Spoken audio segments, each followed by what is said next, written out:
Good evening, ladies and gentlemen. Kelani here, and we're going to be talking about crafting. So this is going to be a base crafting video experience-y guideness, I guess, and we'll be looking at weaponsmith as an example. So to train a craft or trade skill, you'll need to talk to the appropriate master. Now these can be found throughout the world in various different maps, but the easiest way to find them is through the capitals or Lion's Arch.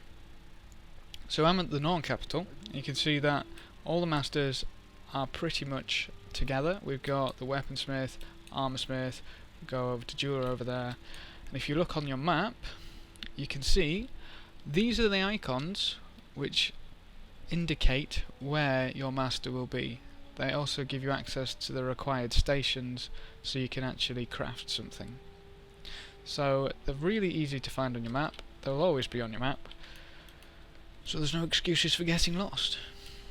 So with crafting, the main things will be discoveries. Now to go through the UI, your discovery tab is at the top. Essentially, when you get things which can be combined, they will appear in these slots. I'll give you an example of this a little later. So you drag up to 4 items into the discovery panel and then craft. Now there's no failure for discovery, because if you cannot combine 2 items you'll be told so, and when you add an item, any items which are not combinable will turn red. Any items which you don't have the required skill for, it will tell you here, requires rating of etc, and it will again be in red. So your production tab is everything which you can make. Now as you can see, I haven't started on weaponsmith with this little toon, but we'll get onto my warrior a little later and I'll show you where this gets to. So with weaponsmithing in particular, you're looking at a lot of metals. So you'll get your ores and you'll refine them, then you'll get your woods as well. You'll also refine those. Then with those you can make the various materials required to discover certain crafting. So it's kind of like you're finding your own recipes, which is really nice. So say if you took a bronze axe blade, you would then need a small green haft and combine it with an inscription. That would make, so if we went for malign green inscription, which is plus condition damage with the axe, we would make a one-handed axe which had the stats for plus condition damage. So this is a really nice way to decide which stats you would want on any item. Similar with the other professions or crafts, you basically make the base components and then you discover the recipes that can be used with that through the discovery panel. Once you discover a recipe, you will then be able to craft it through the production tab. One thing to note is that you seem to get a lot more experience for the discovery. So if you can discover 5 different things, instead of using all your materials to craft one specific recipe, I suppose, several times, you'll actually get more experience. The other thing to note is that any crafting experience you actually get as level experience. Now every time you go up a level or rating in your craft, you'll gain bonus experience. This means that crafting is an incredible way to level, and in fact the first level 80 achieved such a quick time by crafting.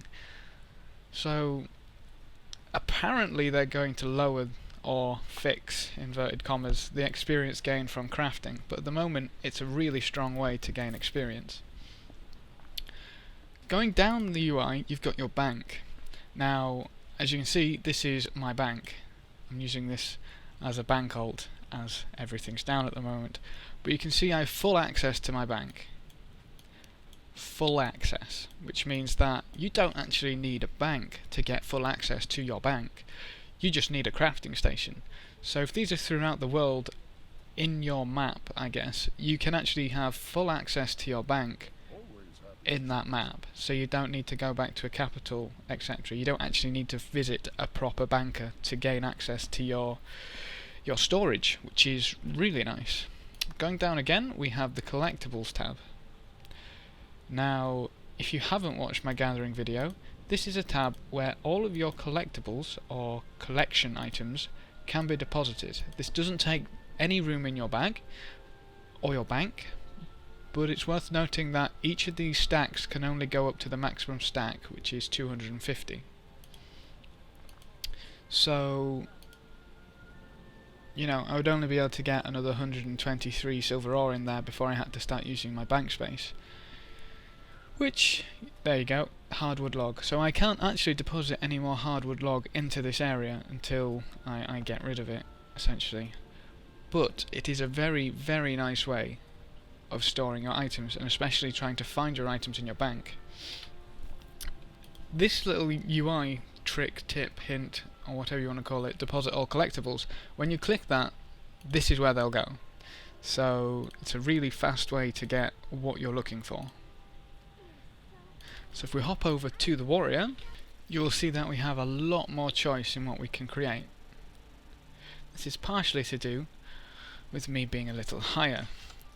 Okay, so this works very much the same as other professions or trade skills in games, in that depending on the colour of the recipe that you are creating, it will give you a different amount of experience. Now, obviously, anything which is level, you know, you're not going to get experience at 356 for something you created at level 1. So you need to keep up to date with metals, logs, etc, etc, etc, to make sure you're getting the best experience you can. This includes any discoveries. So if you start to discover, say I put in some copper with an inscription which I didn't use before and discovered a new craft, because it's copper I wouldn't actually get a decent amount of experience for that, if any at all. So you need to keep up to date with it, and you need to obviously go out and get the appropriate materials. So I am currently on mithril, so we'll go into the common crafting, we'll take out the mithril and the spare ingots, and we'll go down and we'll craft some mithril ingot. I'm bad at saying things, but that's not the point. As you can see, if you're making a great deal of something, as you create more and more, it gets faster. This is really nice for creating things like this. I have to make some planks as well.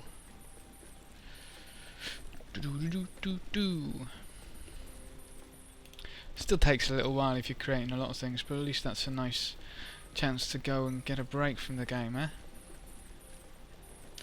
Okay, one thing worth noting is be careful with what you're using.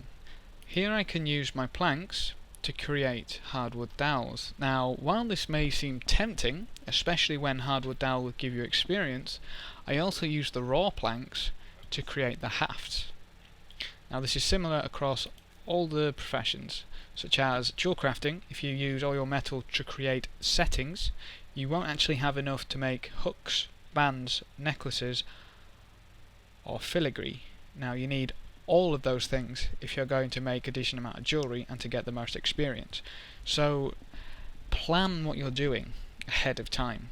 If I'm going to, say, make an axe, I want to leave at least 2 planks free to make the haft. Similar with other things, I want to leave enough.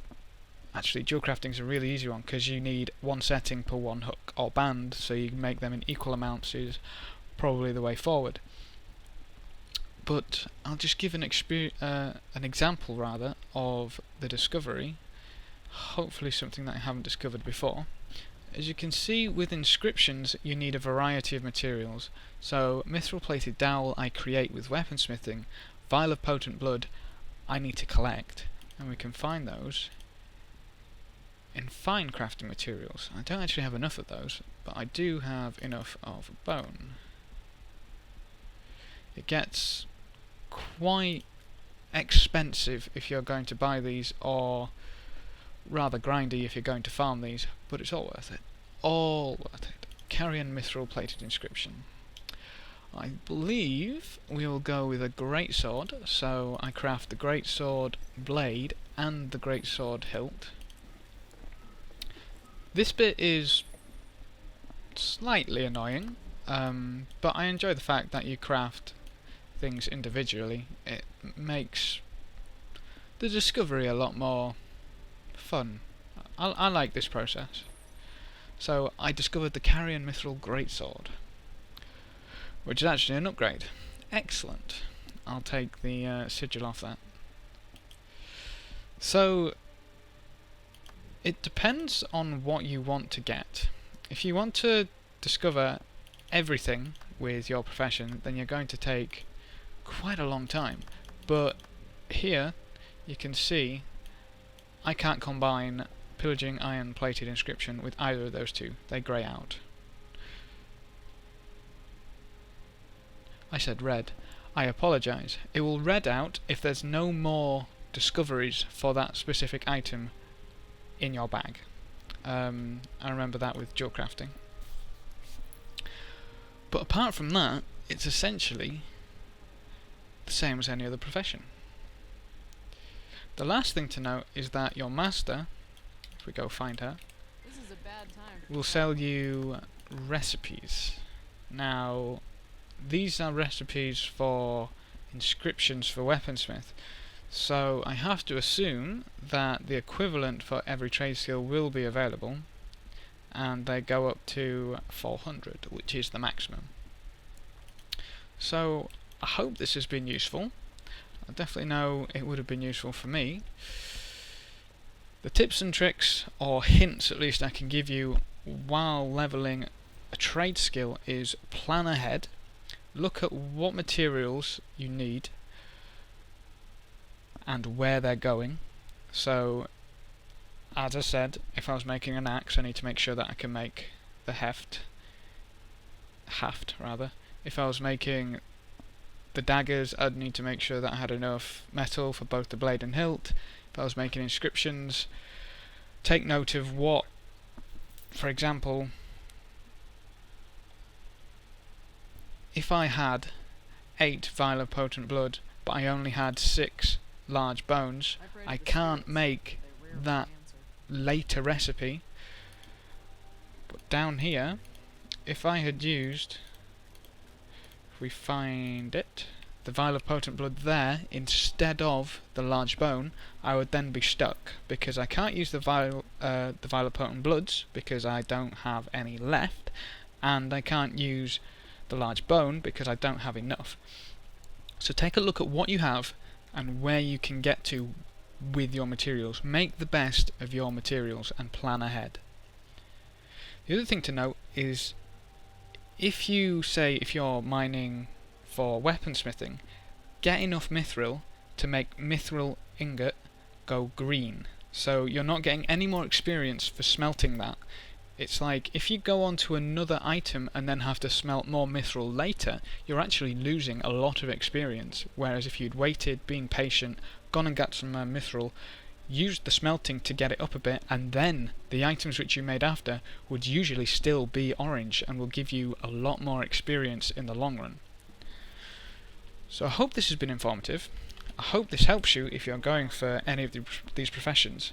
I'll try put up some like point-to-point guides, though they may be a little long coming as the auction hall or Black Lion trading post is still not active, and mailing at the moment is not active either, so I can't buy anything on trade.